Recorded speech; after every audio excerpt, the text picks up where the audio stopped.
Okay, here's our side lying knee to knee. This is where we're going to try and get the glute max on the top hip to work, and then the adductors, the groin muscles on the bottom hip to work together, and they're both going to, when we're lying on our left side, they're both going to try and turn the pelvis to the left. When we're lying on the right side, they're both going to turn the pelvis to the right, okay? So we're setting up in a 90-degree position here, 90 at the ankles, 90 at the knees, 90 at the hips. Nice long spine, gentle tuck of your pelvis. Perfect. Q1, I want you to think about sending this top hip down towards the wall a little bit, Kira. Perfect. That might be a hard cue to kind of figure out, but all she's doing is, if you can pull your hip down, I can't get my hand in under her side here.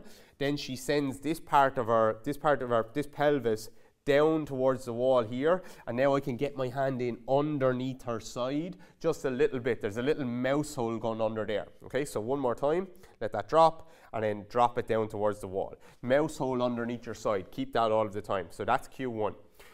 Q2, slide your right knee forward a little bit.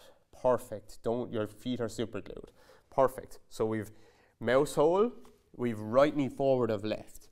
Q3, without losing your foot contact on the inside of your right foot, I want you to lift up your right knee a little bit.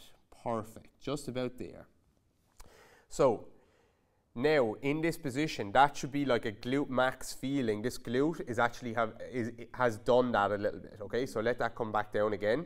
The thing I don't want you to do is, as you lift up, I don't want to see that pelvis come back to me. Okay, so a good cue for some people is, if you can think about, don't go to the maximal, but think about as you lift up, you're pushing it forward a little bit as well. Yeah, so it's going forward and up, like towards that side, that corner of the room.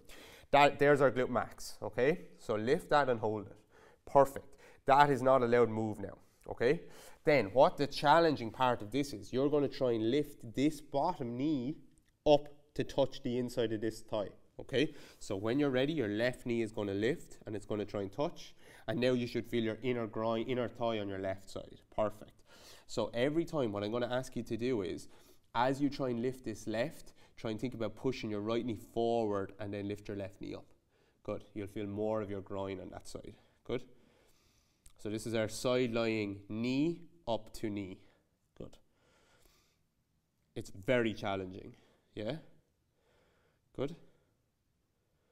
Very good. A bad rep would be, lift your left knee up, your right knee comes back. Now you can lift your left knee up for days. Yeah, both knees up. But we need to stay there. I'm blocking her from rolling her pelvis back to me. She's going to lift her left knee up. Squeeze for a second when you're up there, and back down. She's really fighting hard to stabilize up here. That's our side lying knee to knee. You need to hammer it out, really get a good contraction on that bottom groin and see if you can keep it on the top glute at the same time.